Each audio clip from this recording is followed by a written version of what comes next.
Hello children, it is me, McGrouch, and I have a small issue. See, due to a recent mix-up with a local bookstore slash horticulturist, I have found myself with a surplus of wrathful grapes, and I have no idea what to do with them. I can't eat them on account of the fact that they have seeds in them. Seeds of destruction. It makes them highly unpredictable and explosive. So I've decided to distribute my wrathful grapes across country during the Great Depression with the most humble of all support weapons.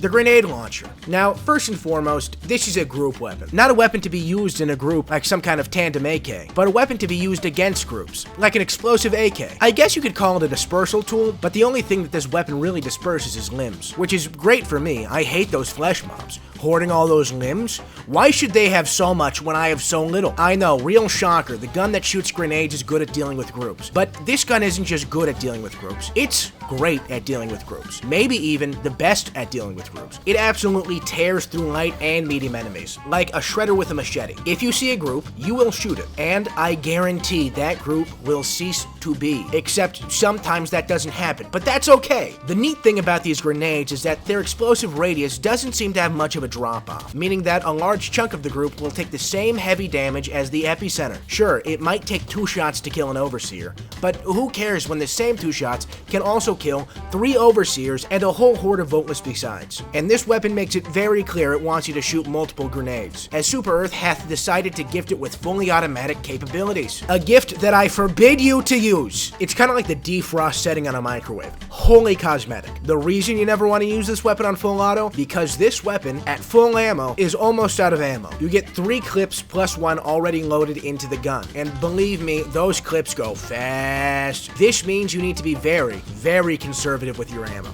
Each shot has the ability to kill multiple enemies, but you need only ask my parents to find out that potential and actual effectiveness are not necessarily the same thing. Look at the accuracy on this. Fucking dog shit. That's because this is a grenade launcher. Smooth bore. A lobber of things rather than a firer of bullets. I want you to think about stuff you might lob.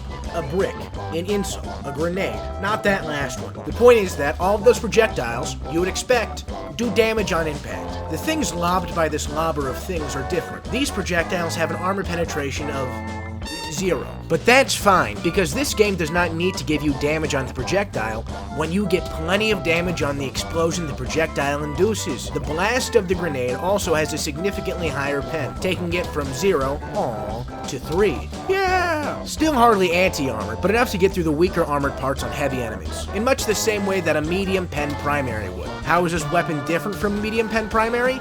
Well, there isn't much of a difference when it comes to tanks. With both a grenade launcher and the medium pen primary, you are going to find yourself doing some kind of half-run, half-dance to try and position yourself where the heavy's weak spot is, and ultimately get killed by the other shit hovering around the tank. You can try to get creative with your angles, you know, shooting under the charger, trying to lob it over the tank into the heatsink.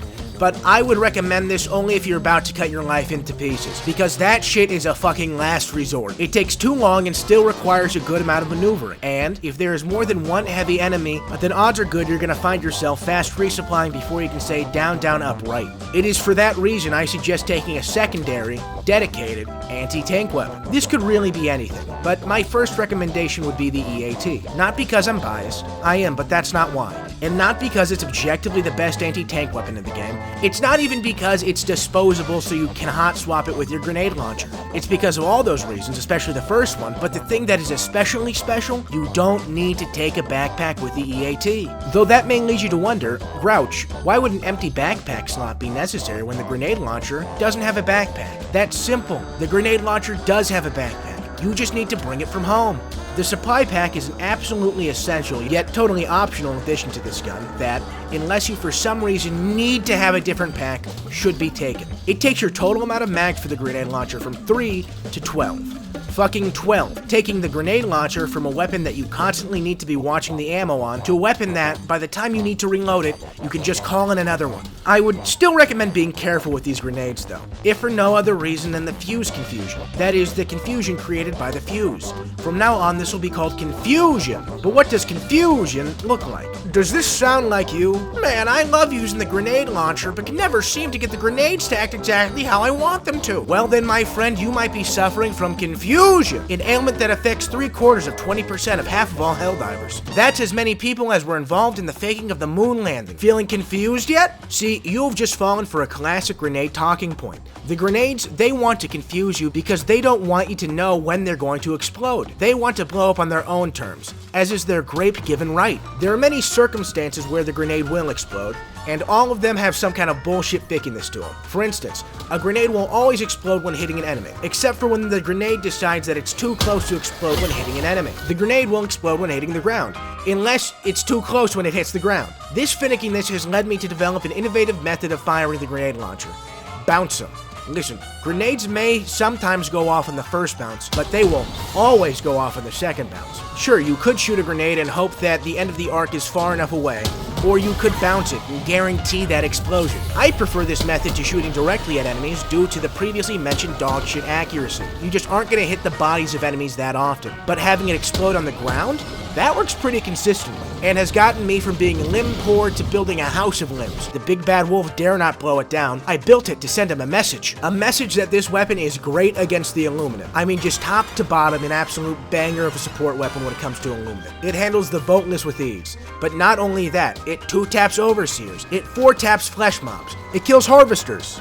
Eventually. This weapon is almost as good against bugs, but not quite. Their propensity to flank you makes them a bit more of an issue. Then there's the hunters, and I mean, just good fucking luck with those. Still, bugs tend to hang out in large groups, so with a little bit of good positioning, you should be able to find a good angle on them. As for bots, well, I wouldn't go so far as to say that this weapon is out and out bad against bots, but I will say that it is not ideal. Bots don't tend to group up nearly as tightly as the other two factions, so while you can see results with the grenade launcher, using it won't be near as efficient as it would be against the other two factions. Even still, I would always recommend that at least one person on your team have a grenade launcher when going into an extermination mission. The map is just so small that even with bots, enemies just kind of have to be grouped together. Just be careful, because that also means your team doesn't have a lot of room to maneuver either. But extermination missions aren't the only ones that can benefit from this weapon. It is also great for your classic squash eggs mission, as well as for getting various destruction side objectives done, which is good because this thing sucks at dealing with airborne enemies, so you're going to want to take down that shrieker nest ASAP. As for gunships, well, it's like I said, not exactly a bot weapon. This weapon does not have a ton of stun, but it does have the amount of stun you would expect a grenade to inflict, which is enough. But that's not enough for you, is it? You greedy bastard. You want these grenades to stun all the things all the time. Well then, I have a grenade launcher for you, the GL52 De-Escalator, a weapon that sacrifices that sweet, sweet damage for sweet, sweet stun. And armor pen. Yeah, funny quirk about this weapon.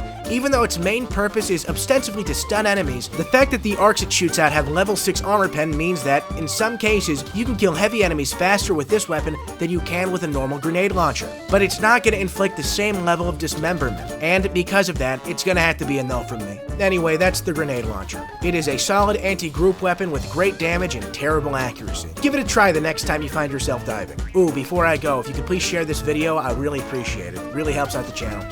Bye. Subscribe to me go. Subscribe to me go. Subscribe to me go.